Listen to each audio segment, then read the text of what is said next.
Excellency, Mr. President. محترم جناب بسیار خوشحالم از دیدار شما. Thank you.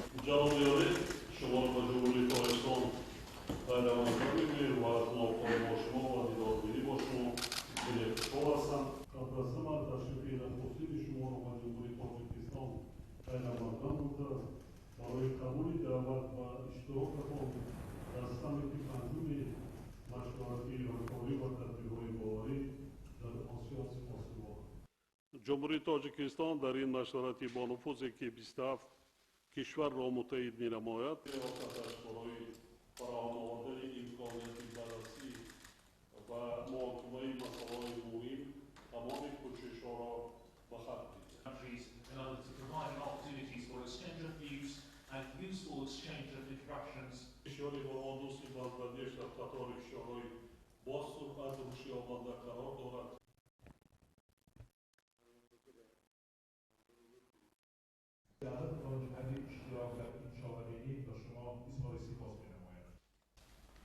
I appreciate the great role of the President, His Excellency Imam Ali Rawanian, and the traditional relations which based on the further development of bilateral relationship, especially in the field of trade. محترم جناب عالی، جناب پرزیدنت، ما کشور شما را برای تشکیل و برگزار نمودن سمیت پنجمی مشورت تدبیرهای همکاری باوری در آسیا تبریک می نماییم و برای دعوتتان جهت اشتراک در این چهاربینی به شما اظهار سپاس می نمایم. محترم جناب عالی، من از نام خود و از نام حکومت چنین تمام مردم جمهوری خلقی بنگلادش برای این ارائه مهمان نوازی صمیمی و پذیرایی گرم به من و تمام هیئتم اظهار سپاس صمیمی می نمایم.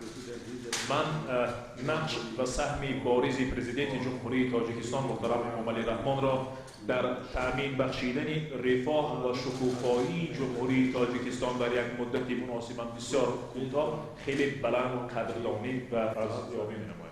جمهوری تاجیکستان و جمهوری خلقی بنگلادش بسیار مشترکات زیاد دارند که آنها را به همدیگر از لحاظ هم نگاهی تمدنی، دینی و فرهنگی به هم می‌آورند.